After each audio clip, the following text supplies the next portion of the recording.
आजपासून नवीन वर्षाची सुरुवात होते आणि नवीन वर्षाचा पहिला दिवस अंबाबाईच्या दर्शनानं सुरुवात करण्याची अनेक भाविकांची परंपरा आहे आणि त्यानुसार आज कोल्हापुरातील स्थानिक भाविक असतील, त्याचबरोबर देशभरातील हजारो भाविक अंबाबाईच्या दर्शनासाठी दाखल झाल्याचं आपल्याला बघायला मिळते आणि त्यामुळंच पहाटेपासून अंबाबाई मंदिराची दर्शन रांग जी आहे ती हाऊसफुल असल्याचं चित्र आहे ते बघायला मिळते। आपण बघू शकतो कशा पद्धतीनं भाविक जे आहेत ते या ठिकाणी दाखल झालेले आहेत। खरं तर स्थानिक भाविक असतील किंवा देशभरातील अनेक भाविक असतील त्यांनी अनेक वर्ष ही परंपरा जपलेली आहे।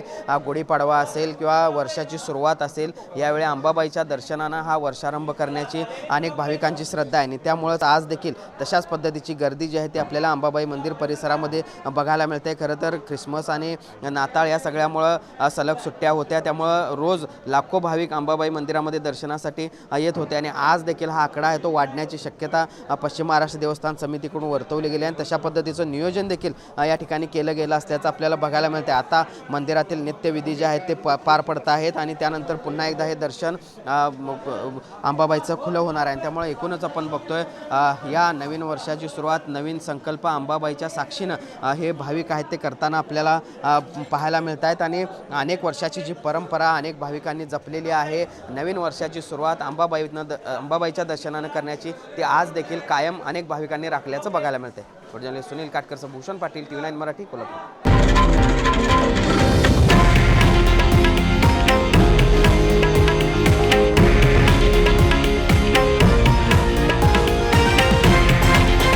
हे आहे देशातील नंबर 1 न्यूज नेटवर्क आणि आपण पाहत आहात TV9 मराठी, एकमेव।